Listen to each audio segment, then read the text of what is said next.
Assalamualaikum warahmatullahi wabarakatuh. Waalaikumsalam warahmatullahi wabarakatuh. Bismillahirrahmanirrahim. Hamdan wa syukran lillah. Assalatu wassalamu ala Rasulillah wa ala alihi wa sahbihi wa wala amma ba'du. Alhamdulillah, pada kesempatan yang baik ini kita bisa berjumpa di sebuah forum yang sangat terhormat ini, dan alhamdulillah saya mendapat kesempatan yang kedua kalinya mengisi di Analog Teacher of Learning ini, yang ownernya adalah seorang anak muda yang sangat kreatif, dosen muda tapi semangatnya luar biasa, boleh dikatakan Dek Syarifuddin gitu ya. Wah, ini luar biasa. Setelah mengajak teman-teman juga untuk mengelola sebuah media yang sangat luar biasa. Oleh karena itu saya juga terpanggil untuk paling tidak ikut mendorong kegiatan anak muda ini. Baik, yang akan saya bicarakan sebetulnya tidaklah luar biasa, tetapi biasa-biasa saja. Semoga yang biasa-biasa saja ini bermanfaat nantinya. Judulnya adalah menjadikan media sosial sebagai media literasi kekinian yang menyenangkan dan mencerahkan. Saya yakin begitu melihat membaca judul ini, para pendengar, para pemirsa sudah bisa terbayang apa dan bagaimana. Tetapi lebih jauh dari itu, bagaimana menjadikan media sosial itu benar-benar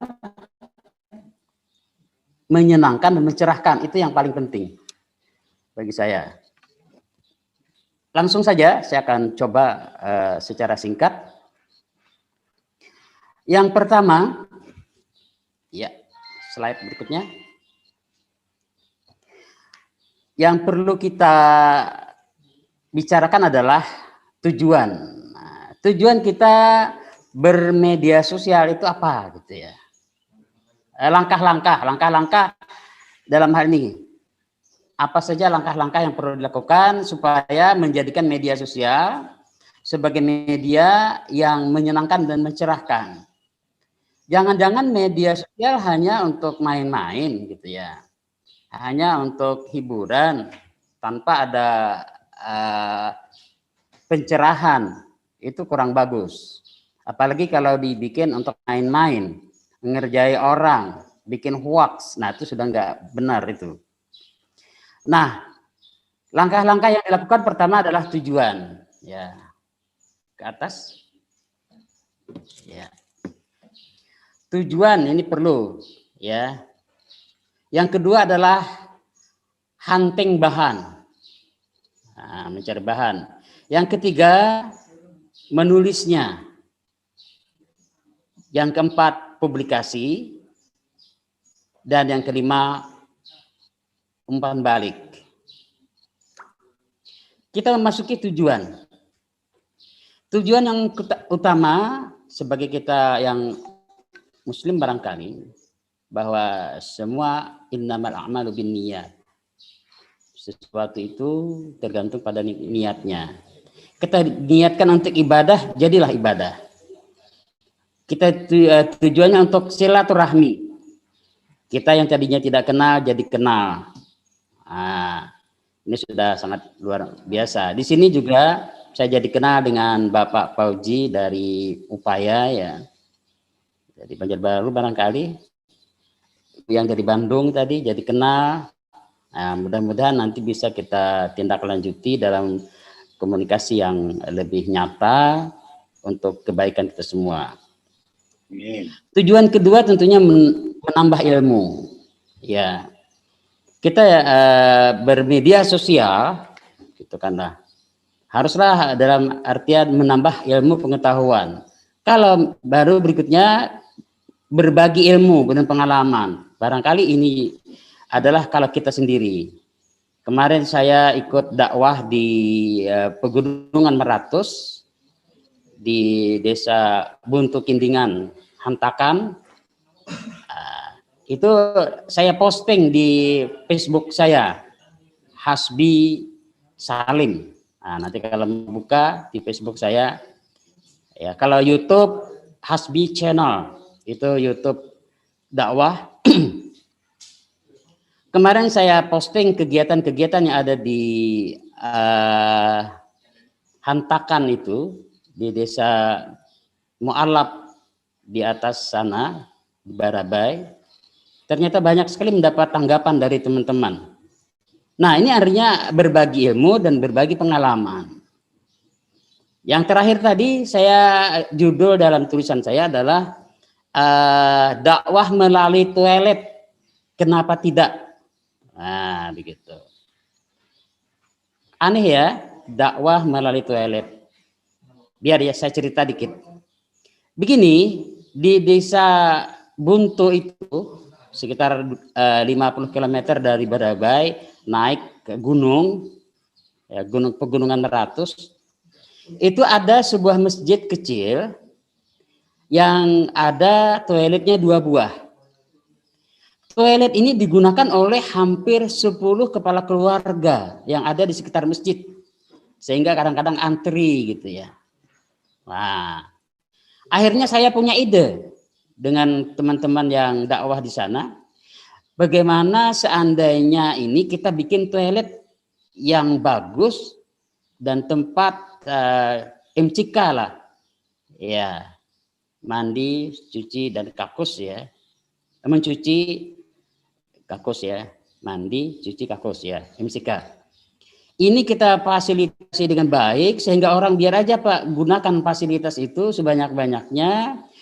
Nah, ini jadi media untuk orang tertarik ke masjid yang sudah Islam, nanti mereka akan sering berjamaah, dan yang non muslim insya Allah perlahan-lahan mereka akan mengucapkan 2 kalimat syahadat. Nah, ini salah satu contoh ya, bahwa saya posting itu ke berbagai ke teman-teman. Nah, cuman saya bilang ini memerlukan dana. Terus terang dalam kesempatan ini kami sedang membantu perbaikan EPR masjid. Alhamdulillah sudah terkumpul sekitar 25 juta dana untuk EPR masjid. Dan untuk toilet nanti saya akan coba lagi kontak teman-teman. Ya, kenapa tidak kita akan membantu orang-orang yang apalagi mu'alaf gitu ya. Biar mereka senang mampir ke sana walaupun berhenti saja, suatu saat mereka akan terbuka hatinya. Nah, ini salah satu bagaimana saya berbagi melalui tulisan. Akan diketahui orang dan akan banyak yang simpati untuk membantu.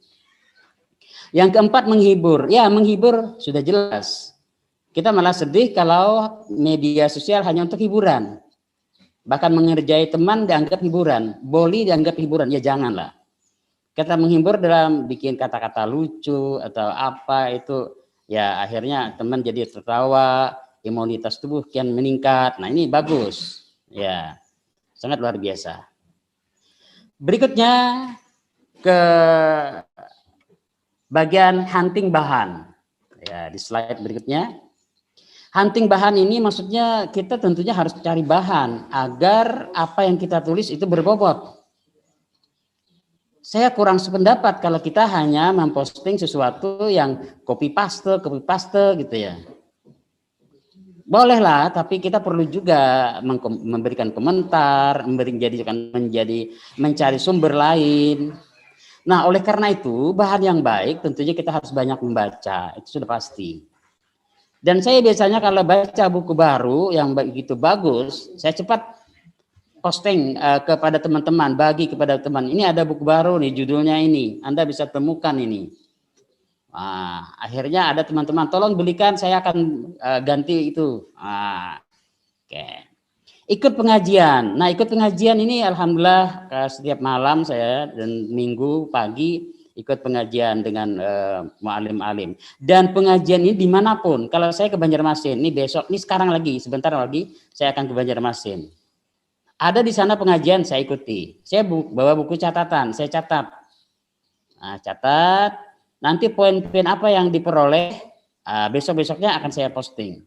Rata-rata 2 hari 1 postingan, sekitar 1,5 halaman. Itu.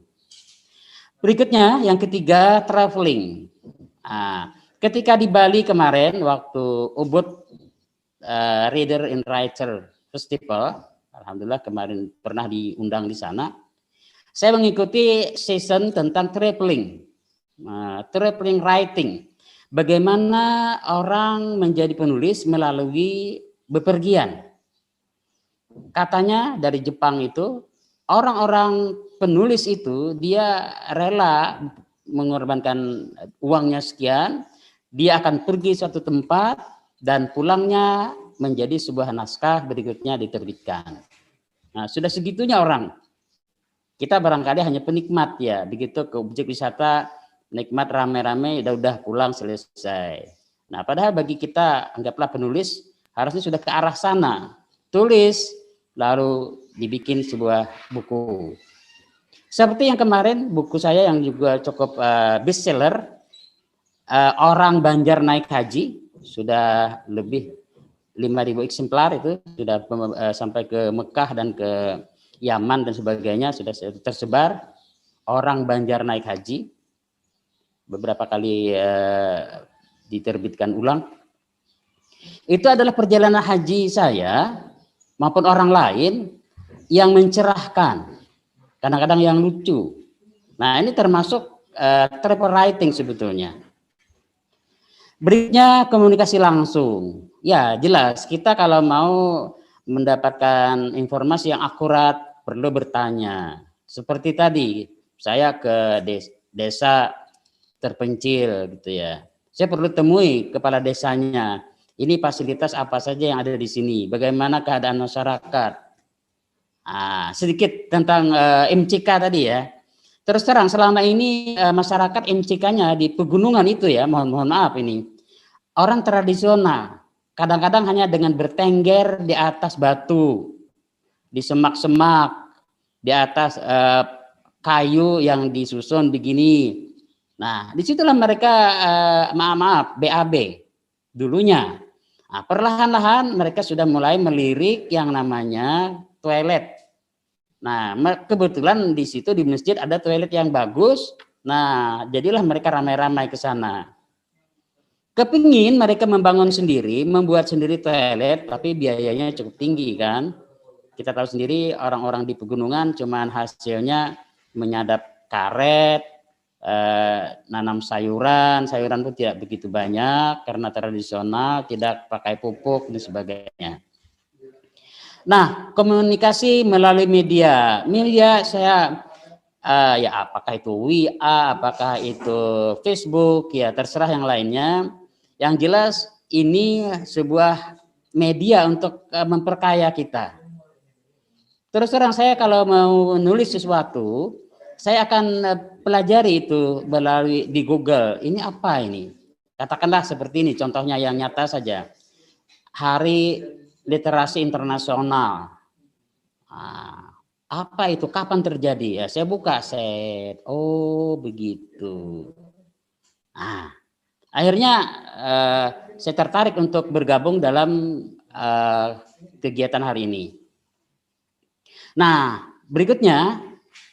slide berikutnya adalah menulisnya.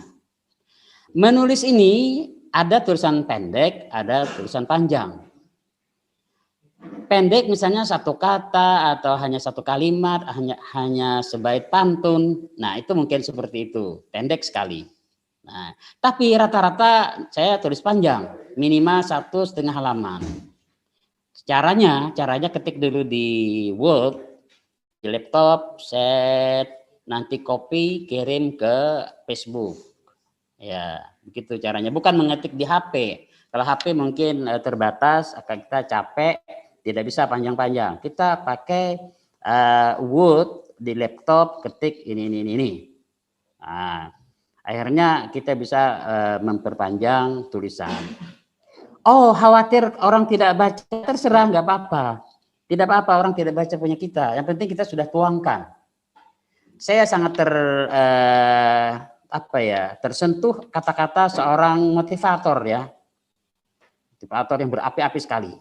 Katanya, motivator ini tidak diminati oleh banyak orang, tapi kita tetap bekerja di bidang ini. Karena ini adalah media pencerahan orang, pencerahan pemikiran, ilmu pengetahuan. Memang yang ramai-ramai itu ya yang gosip-gosip, yang belum jelas betul tidaknya, apa yang penting yang wah, itulah berita-berita yang biasanya sangat diminati. Tapi kita tidak ingin itu. Kita sudah punya tujuan jelas bahwa menulis kita adalah silaturahmi untuk ibadah, untuk pencerahan, untuk ilmu pengetahuan. Nah, makanya biasanya saya lihat itu yang mengomen ke tulisan saya mungkin ya ada 4, 5 ya alhamdulillah. Dan setiap komenan itu saya balas. Dan saya punya giveaway ya atau door prize apa namanya? Yang sering mengomen punya saya beri buku hadiahnya ya. Saya kirimi buku gitu ya. Nah, sampai mereka yang bilang, oh begini Bapak cara memotivasi orang untuk menulis ya. Dengan mengasih buku yang jadi, biar orang ini terpanggil untuk menulis juga. Ya betul saya bilang, seperti itu diantaranya yang saya lakukan. Berikutnya, publikasi. Nah, di slide publikasi. Melalui status WA, Facebook, itu boleh, terserah Anda mau gunakan itu. Atau artikel, tulisan sebuah artikel. Kalau dulu, alhamdulillah, waktunya koran masih sangat laku, itu hampir setiap minggu tulisan saya muncul, gitu ya. Di majalah juga. Kalau sekarang kan kita tahu sendiri, majalah, koran sudah kayak nggak dilirik orang lagi itu. Nah, banyak penerbitan yang gulung tikar. Bahkan ada teman saya atau bukan dia senior saya di Yogyakarta, Bapak Mahyudin Al-Mudra, punya penerbitan yang namanya Adicita Group, besar sekali. Sekarang gulung tikar juga ternyata. Nah, ini banyak penyebab tentunya. Daya beli masyarakat, kemauan beli masyarakat, tambah datangnya dahsyat hantu corona ini, ya udah penerbitan pada gulung tikar lah. Oke. Maaf, dulu kalau saya nulis, ya sebentar Wesel datang, sebentar Wesel datang. Sebab dulu ada program saya Gempur Penerbit. Gempur Penerbit itu saya kalau nulis cerpen 3, 4 cerpen saya kirim ke 4 atau 5 media. Keempatnya tuh saya kirim. Ada yang ditolak, ada yang dapat diterima, ya terserah. Saya kirim lagi ke media yang lain. Dan begitulah. Jadi ibaratnya itu keberanian dan kemauan saja yang paling penting. Oh ya, publikasinya melalui penelitian. Tentu ini teman-teman yang dosen murni ya di perguruan tinggi. Kalau saya dosennya tidak begitu murni. Saya guru SMA Negeri 1 Amuntai dan pengurus Yayasan Pondok Pesantren Rasidiyah Khalidiyah yang insya Allah santrinya sekitar 5.000. Ya, mengurus itu saja saya sudah ini nggak cukup waktu. Jadi penelitian sekarang nggak sempat lagi. Walaupun dulu pada tahun Gus Dur sebagai presiden, Ibu Megawati sebagai wapres, saya sempat ketemu beliau karena juara 2 kreativitas guru yang dilaksanakan oleh LIPI, Lembaga Ilmu Pengetahuan Indonesia. Ya, dulu pada saat sangat energiknya, alhamdulillah juga sampai punya prestasi. Berikutnya, umpan balik. Nah, ini bagian terakhir ini. Umpan balik nih begini maksudnya, kalau kita memposting sebuah pendapat gitu ya, nah, nanti ada teman-teman kita like, kita balaslah mereka. Jangan dibiarkan begitu saja. Kita ucapkan selamat, kita sampaikan doa, semoga saudara sehat gitu ya. Oh, mereka merasa berbunga-bunga. Like mereka tidak sia-sia. Apalagi kalau komentar. Kalau saya ada orang mengomentari itu wajib membalas. Berdosa kalau tidak membalas. Orang mengomentari gini. Ya terserah, ada positif, ada negatif, ada juga teguran. Oke, kita respon dengan baik. Ya, kita respon dengan baik, terjadilah sebagai persahabatan itu. Nah, yang terakhir, memberikan reward. Nah, reward ini saya biasanya itulah ada giveaway. Siapa memberikan komentar terbaik menurut saya itu dapat hadiah buku. Nah, saya kirim biasanya. Nah, atau dengan cara-cara yang lain, ada pertanyaan dan menjawab. Oke, saya kira itu ya yang dapat saya sampaikan. Ini benar-benar serba-serbi, ya nggak karuan ke sana kemari, tetapi niat saya berbagi, mudah-mudahan ada manfaatnya. Demikian dulu, terima kasih kepada semuanya. Assalamualaikum warahmatullahi wabarakatuh.